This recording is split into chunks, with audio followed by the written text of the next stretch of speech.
करण सिंह जी, प्रयागराज। महाराज जी, राधे राधे। महाराज जी, किस्मत, तकदीर और भाग्य से ज्यादा हमें अपने कर्मों पर भरोसा करना चाहिए कि नहीं? और कर्मों से भी ज्यादा भगवान पर करना चाहिए भरोसा। पूर्व कर्मों के परिणाम से ही, जिसे तुम किस्मत, तकदीर, भाग्य कहते हो, वो पूर्व कर्मों के परिणाम से रची जाती है। तो हम ऐसे महान कर्म कर लें तो हम उसको मिटा सकते हैं। पूर्व, जैसे हमारा गोदाम खराब चीजों से भरा हो तो उसमें आग लगाई जा सकती है ना, और हमारी पहुंच हो आग लगाने की, तब है। तो हमारे अनंत जन्मों के कर्म जहां जमा है उसे कहते हैं संचित कर्म शास्त्रीय भाषा में। और जो हम अब कर्म कर रहे हैं इसे कहते हैं क्रियमाण, नवीन कर्म। और जिसके द्वारा शरीर रचा गया है, तो मानो पूरे गोदाम में से शुभ और अशुभ दोनों को मिला के इस शरीर, तो कभी सुख कभी दुख, कभी भयंकर पीड़ा वाला दुख आ रहा है, कभी बड़े उन्मत्तता वाला सुख आ रहा है, नाचना कूदना, हर्ष, उन्मत्तता, वो दोनों कर्मों के परिणाम। अभी पूरे कर्म भोग नहीं है, उनमें से कुछ निकाल करके उसी की तकदीर बनी हुई है। शुभ और अशुभ कर्मों से इस शरीर की जो जन्म से लेकर मृत्यु तक रचना में सुख दुख आए जाएगा, उस वो हमारे तकदीर और भाग्य कहते हैं। अब हमारा नवीन कर्म क्या है? हम उसको रोक सकते हैं, तकदीर को, भाग्य को बदल देंगे। ये मानवदेह है ना, ऐसा भजन करेंगे, ऐसा दूसरों को सुख देंगे, ऐसे पवित्र आचरण करेंगे तो हमारे भाग्य बदल जाएंगे। क्योंकि वो भाग्य कोई देवता नहीं है, वो हमारे पूर्व के गंदे या अच्छे कर्म है। अच्छे कर्म है तो सुख दे रहे हैं, तो अब हम इस सुख में ही फंसे रहेंगे क्या? हमें और सुख चाहिए, तो क्या करें? उस सुख को दूसरों में बांट दें और वो बड़ा होकर के मिलेगा। अब हम क्या करते हैं? अपने सुख के लिए दूसरों के सुख का नाश करते हैं, अब वो और बड़ा होकर के मिला, महा दुख भोग रहे हैं राह से न समझने के कारण। तो दुख और सुख देने वाले शुभ और अशुभ कर्म जो हमारे भाग्य में लिखे हैं, वो अगर हम मिटाना चाहें तो एक ही बात है, भगवान की शरण में होकर नाम जप करते हुए दूसरों को सुख पहुंचाए। बात समझ में आ रही? हाँ, अगर हम केवल कर्म पर भरोसा करें और भगवान पर नहीं, तो भी हम अधूरे रह जाएंगे। क्योंकि सांगोपांग कर्म करने की हमें योग्यता नहीं, बुद्धि नहीं। किसी भी कर्म को जब तक सांगोपांग नहीं किया जाता तब तक उसका फल प्रकट नहीं होता। हमसे त्रुटियां हो सकती हैं, तो हम क्या करें? बड़े का सहारा ले लिया। अब जो त्रुटि होगी वो संभाल लेगा। और हमारे कर्म जो हैं वो जब भगवत समर्पित हो जाएंगे, यत करोषि, जो भी कर्म कर रहे हो, अब वो हमारे प्रारब्ध को भोगने की सामर्थ्य देंगे और पूर्व संचित जिससे भाग्य बना है उसको नष्ट कर देंगे। तब हमें मोक्ष प्राप्त होगा, भगवत प्राप्ति होगी, हमारा मंगल होगा। तो ये मनुष्य जन्म कर्म भोगने के लिए नहीं मिला, उनको मिटाने के लिए मिला है। कि कोई भी कर्म हम मिटा सकते हैं भजन के बल से। उसे अब जैसे प्रारब्ध भोग आया है, क्या क्या समस्या है? प्रारब्ध भोग आया तो इतना बड़ा आया है, क्यों आया है? आखिरी जन्म है, खेल का आखिरी सोपान है, खत्म। जितना स्टॉक सब भस्म जो है सब, अब अपने घर जाना है, छुट्टी। जब घर जाना होता है ना तो दुकान समेट ली जाती है ना, बस समेट गई दुकान। बस यही बात समझाने के लिए श्री जी ने बोलने का अवसर दिया है और आप लोगों को सुनने का अवसर दिया है। ए चलना है आज नहीं तो कल, और जहां चलना है वहां इस देश की कोई भी सामग्री काम नहीं आएगी। वहां के लिए अलग है, अलग अलग सिक्का होता है ना, बदल लो यहाँ का सिक्का। जैसे हमको अमेरिका जाना हो तो भारत का पैसा बदल के ही तो खर्चा करेंगे, वहां का मिले तो यहाँ बदल के खर्चा करेंगे ना। तो वहां का पैसा है परम धन राधा नाम आधार, राधा राधा राधा। अच्छा, यही आपके साथ जाएगा और यही आपको कमाने नहीं दे रही माया, और सब व्यवस्था करेगी, ये नहीं कर ले देगी, तो फिर हम खाली हो जाएंगे। इसलिए मरने से डर लगता है, मरेंगे तो फिर क्या होगा। और सही कहते हैं भजन करो तो आपको पता हो जाएगा कि मुझे कहाँ जाना है, ठिकाना पता चल। जैसे आप आ रहे हो ना हमारे पास, हमसे परिचय है, तो आपके मन में उत्साह आने के लिए कि नहीं यार जाएंगे, वो महात्मा जी मिलेंगे, बाबा जी मिलेंगे, बिल्कुल अपने तो घर जैसा व्यवहार रहता है, ऐसे एकदम ऐसे प्रिय। अब वहां पता नहीं हमें जाना है, कैसा है, क्या है, क्या व्यवस्था है। ऐसे ही जब प्रभु से परिचय हो जाता है, अपने स्वामी के पास जा रहे हैं, जिनके लिए जीवन भर तड़पे हैं, याद किए हैं, आज उनका दीदार होगा, तो अब शरीर छूटा और प्रभु के समीप, तो आनंद होता है। ये बात जल्दी समझ में नहीं आती। कितने दिन रुकोगे, कितने दिन रुकोगे? 80 वर्ष, 90 वर्ष कितने निकल गए? बोले 40 वर्ष, 50 वर्ष। क्या समेट पाए, क्या समझ पाए, क्या भोग पाए? बोले नहीं, अभी प्लान ही बन रहा है। सबका प्लान बन रहा है ना।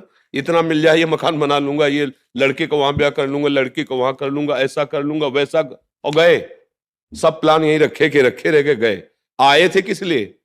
कि जीवन मुक्त हो जाऊंगा भजन कर। गर्भ में प्रार्थना की थी, एक बार निकालो इस नर्क से, आपका भजन करके मैं आपको प्राप्त करूंगा। तो जहां जो हो, ये सब भगवान की सेवा है। चाहे आप किसान हो, व्यापारी हो, राज सैनिक हो, कोई भी हो, ये भगवान की सृष्टि है। सेवा करो, नाम जप करो और हृदय से भगवान का आश्रय ले लो, बस काम हो जाएगा। ये जो तकदीर भाग्य है ना, ये खिलौना है, कोई बहुत बड़ी बात नहीं है। इस पे घुटने नहीं टेकने, हाँ, उनको घुटने टिकवा देने। भगवान का बहुत बड़ा बल होता है, जिसके बल से अनंत ब्रह्मांड चल रहे, उनका मैं दास हूं, मैं उनका अंश हूं। देखो अभी गर्जना आ जाएगी। और जब आप केवल शरीर अभिमान से धन बल करोगे, लोक बल करोगे, तो घबरा जाओगे। और भगवान का बल है तो हर समय मृत्यु से लड़ते हुए, देखो ना वीर जवान, कहीं भी गोली लग सकती, कभी भी लग सकती, तो इनको तो डिप्रेशन में चले जाना चाहिए। परिवार है, सब है, लेकिन नहीं, जब अपने धर्म की तरफ सोचते हैं कि हमारा स्वरूप है धर्म, देश रक्षा करना, प्रजा को सुख पहुंचाना, तो गोली खाना एक फूल खाने के जैसा है। कोई नहीं, देखो ना, गोलियां चल रही पर शत्रु को परास्त करने के लिए छाती आगे लगाए हुए चले जा रहे हैं। जब लोक धर्म में इतनी बड़ी ताकत है, तो भागवत धर्म में कितनी बड़ी ताकत होगी। उसी धर्म से तो लोक धर्म का प्रादुर्भाव है। इसलिए नाम जप करो, कोई नशा ना करो, ये प्रार्थना है।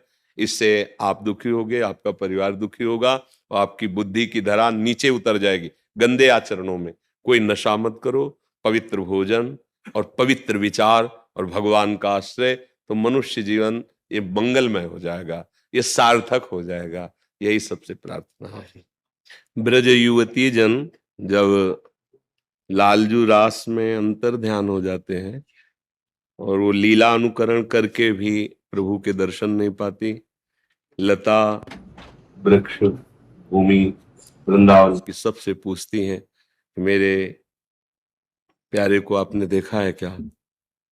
लताओं से भी पूछती हैं। फिर जब देखा कि कहीं नहीं मिल रहे, तो उनके हृदय में एक विचार उनको बहुत दुखी कर दिया।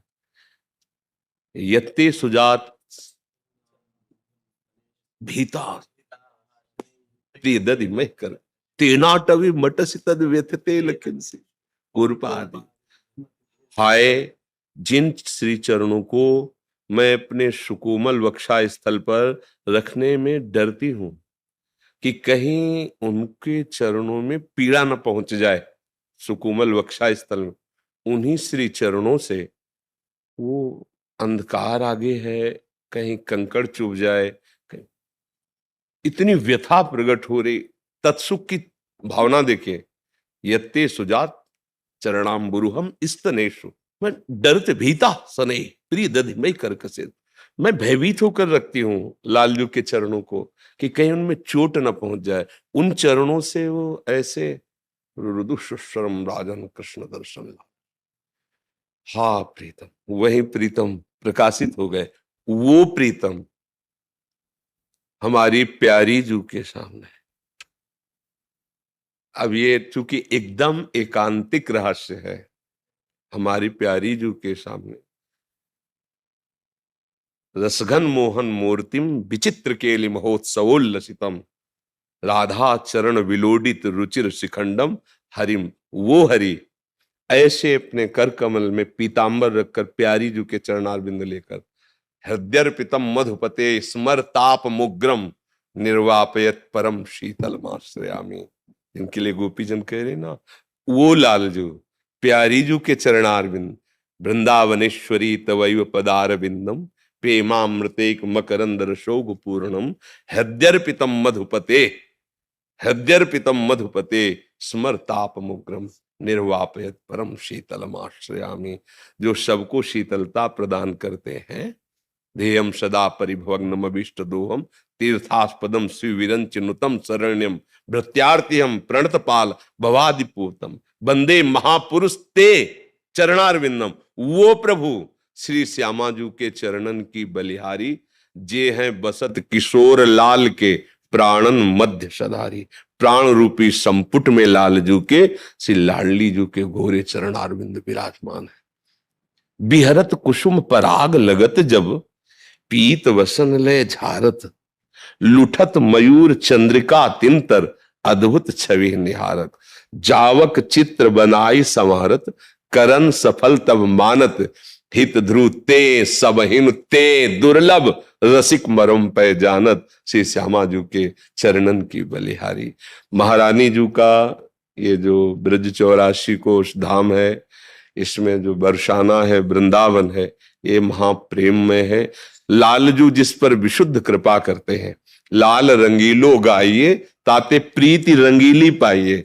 श्री कृष्ण जिस पर अत्यंत कृपाल हो जाए तो श्री श्यामाजू के नाम और धाम और चरणों की भावना प्राप्त होती है। ये बहुत गुह्य विषय है। प्यारी जू ऐसी करुणामयी है, सहज स्वभाव पर नवल किशोरी जू को मृदुता, दयालुता, कृपालुता की राशि है। नेक हूं न रिस कहूं, भूल हूं न होत सके, रहत प्रसन्न सदा, हे मुखास्य है। ऐसी सुकुमारी प्यारे लालजू की प्राण प्यारी, धन्य धन्य धन्य तेई जे इनके उपास है। धन्य हो गया, धन्य हो गया जिसकी जिह्वा पे राधा राधा और हृदय में गोरे चरणारविंद की ठसक। तो लालजू के लिए प्रयास नहीं करना है, लालजू तो वही विराजमान है। बस ये प्रेम पराग आ जाए तो कृष्ण रूपी भ्रमर कहीं जा ही नहीं सकते।